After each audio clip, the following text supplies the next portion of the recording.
நாளைக்கான வீடியோவில் என்ன நடக்குன்னு சொல்லிட்டு பார்க்கலாம். வீடியோக்குள்ளே போகிறதுக்கு முன்னாடி நம்ம சேனலை லைக் அண்ட் சப்ஸ்கிரைப் பண்ணி சப்போர்ட் பண்ணுங்கள். வீடியோ வந்துட்டு நல்லாவே இருக்குது. ஃபஸ்ட்டு சீனில் வந்துட்டு இசைக்கு தனியாக உட்காந்து ஃபீல் பண்ணிகிட்டு இருக்காங்க. முருகா, அண்ணன் எப்போவுமே எங்களுக்கு நல்லதாக செய்யும். அண்ணன் இப்போ எடுக்கிற முடிவு சரியாக தப்பான்னு எனக்கு ஒன்றுமே புரியவே இல்லை, குழப்பமாக இருக்குது. ஆனால் அண்ணன் வந்துட்டு என்னை கைவிடாது, அது மட்டும் எனக்கு தெரியும் அப்படின்னு சொல்லிட்டு தனியாக உட்காந்து பேசிகிட்டு இருக்கா. அந்த இடத்துக்கு ரத்னா அதை பார்த்துட்டு வர்றாங்க. ஏட்டி என்னடி இசைக்கு தனியாக பேசிகிட்டு இருக்க அப்படின்னு சொல்ல, ஒன்றும் இல்லட்டி உட்காரு அப்படின்னதும் வா சாப்பிட்லாம் அப்படின்னு சொல்லிட்டு கூப்பிட்றாங்க. இரு, நான் ஒன்று சொல்கிறேன்னு கோச்சிக்கிடாத. நீ வந்துட்டு பாண்டி மாமா பற்றி கொஞ்சம் யோசித்து பாரு. ஏன்னா அவர் உன்னை லவ் பண்ணுறாருடி. அந்த மனுஷன் எத்தனை தடவை வீட்டுக்கு வந்து உன்னை வாழவான்னு சொல்லிட்டு கூப்பிடுறாரு. என்னதான் இருந்தாலும் உன்னோட வாழ்க்கையில் சௌந்தர பாண்டி மாமாவை பற்றி நான் சொல்லியே உனக்கு தெரியணும். நம்ம குடும்பத்தை எப்படிடா அழிக்கணும்னு கங்கணம் கட்டிக்கிட்டு அழைகிறாரு. அதுக்கு லட்டு மாதிரி நீயே ஒரு சான்ஸை எடுத்து கொடுக்கலாம் மாட்டி. மாமா பற்றி கொஞ்சம் யோசித்துப்பாரு. அவர் பைத்தியம் பிடிச்ச மாதிரி உன் பின்னாடியே அலைஞ்சாரு. நீ வந்துட்டு அதை கண்டுக்காமல் விட்டே ஏட்டி அப்படின்னு சொல்ல, இங்கே பாருக்கா, இனி அதை பற்றி நீ ஒன்றும் பேச வேணாம், எல்லாத்தையும் அண்ணன் பார்த்துக்கூட, எனக்கு அண்ணன் மேலே நம்பிக்கை இருக்குது அப்படின்னு சொல்ல, இல்லட்டி நான் நம்பிக்கை இல்லாமலாம் சொல்லலை அப்படின்னதும் இனிமேல் அதை பற்றி பேச வேணாம், அண்ணே சொல்கிறதா நான் என்னைக்கு பண்ணுவேன் அப்படின்னு சொல்லிடுறாங்க. அடுத்து இசைக்கு கடையில் யோசித்த மணிக்கு உட்காந்துட்டு இருக்காங்க. அந்த இடத்துக்கு ஒருத்தவங்க பொருள் வாங்க வந்திருக்காங்க. இசைக்குன்னு 2 தடவை கூப்பிட்டதுக்கு அப்புறம் தான் இசைக்கே வந்திருக்கிறது யாருன்னு சொல்லிட்டு தெரியுது. பொருளெல்லாம் எடுத்து கொடுத்துட்டு இருக்கும்போது சௌந்தர பாண்டி சனியனும் அந்த இடத்துக்கு வர்றாங்க. அதை பார்த்தது இசைக்கு வந்துட்டு பயந்துடுறாங்க. அந்த வாங்க வந்த அக்காவும் அத்தடியாத்தா இவனா அப்படின்னு சொல்லிட்டு ஓடியே போயிடுறாங்க.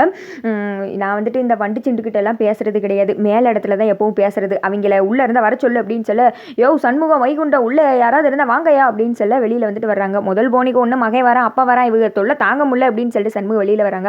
எதுக்கு இங்கே வந்திருக்கிறோம், தேவையில்லாமல் கத்திட்டு இருக்காரு அப்படின்னு சொல்ல, என் மகனுக்கு கல்யாணம் வச்சிருக்கேன், பொண்டாட்டின்ற முறையில் உங்ககிட்ட சொல்லணும்ல, சொல்லிட்டு போகலான்னு தான் வந்தேன். இத்தனை பேர் இருக்கீங்க, நல்ல ருசியான சாப்பாடு தான் ஏற்பாடு பண்ணியிருக்கேன், வந்து கொட்டிக்கிட்டு போங்க. இவ்வளோ ஆள் இல்லைனாலும் இனி எக்ஸ்ட்ரா கூட்டு வந்தாலும் பரவாயில்ல, நல்ல சாப்பாடு சாப்பிட்டு போங்க.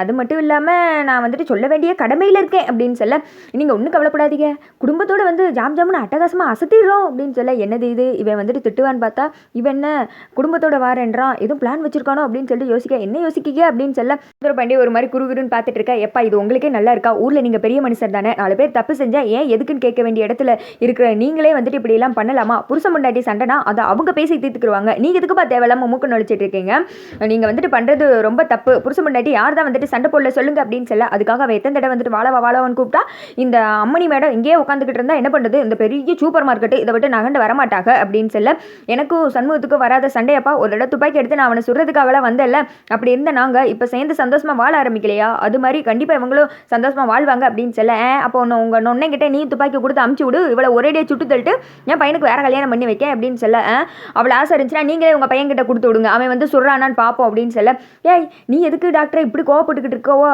என்ன உன்னோட அண்ணன் கல்யாணம் போகணும், என் தங்கச்சியோட புருஷன் கல்யாணம் அதுக்கு போகணும், என்னதான் இருந்தாலும் அங்கிட்டு இங்கிட்டு பார்த்தாலும் எனக்கு மச்சான் தானே, அவங்களுக்கு நல்லபடியாக கல்யாணம் எடுக்கிறதுக்கு நம்ம போய் எல்லாத்தையும் செய்யணும்ல, அதெல்லாம் நீங்கள் எதுக்கு கவலைப்படாதீரும், நீங்கள் வந்துட்டு மாமா தானே அப்படின்னு சொல்ல சௌந்தர பாண்டி முறைக்கிறாங்க.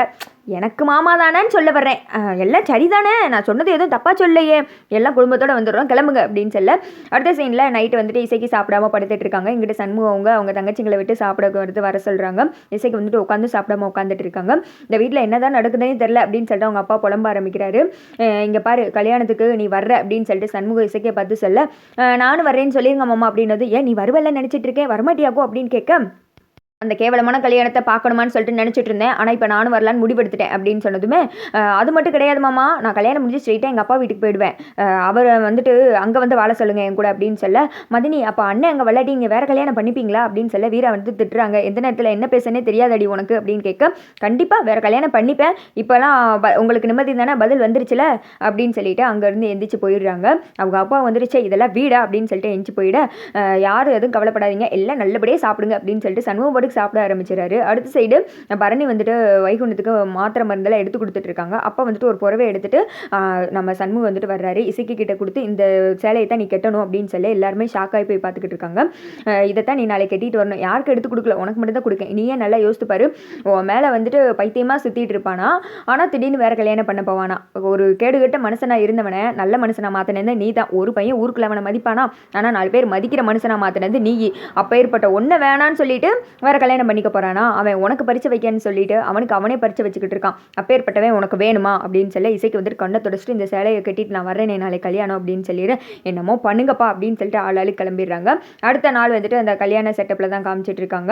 பொண்ணு வீட்டுக்காரங்க நின்று வரவேற்றுட்டு இருக்க அதில் ஒருத்தர் வர்றாரு. ஏப்பா உன் மகளுக்கு என்ன குறைச்சல், எதுக்கு 2ஆம் தரமாக அவனுக்கு போய் கட்டி கொடுக்க அப்படின்னு சொல்ல அதெல்லாம் கிடையாது, அவங்க நல்ல பெரிய இடம் அப்படின்னு சொல்ல இங்கிட்டு வந்துட்டு சமுத்திரபாண்டியன் குடும்பம் வந்துட்டு ஒன்றா என்ட்ரி கொடுக்குது. முத்துப்பாண்டி வந்துட்டு மாப்பிள்ளை சட்டையோட வர்றாங்க. அடுத்து சண்முகம் அவங்க குடும்பம் வந்துட்டு என்ட்ரி கொடுக்கு. பட்டாசெல்லாம் வந்துட்டு வெடிக்க அவங்களும் வந்துட்டு குடும்பத்தோடு வர்றாங்க. 2 சீனையுமே வந்துட்டு மாற்றி மாற்றி காமிச்சிட்டு இருக்காங்க. அதோட பார்த்தீங்கன்னா வீடியோ வந்துட்டு முடிஞ்சிருது.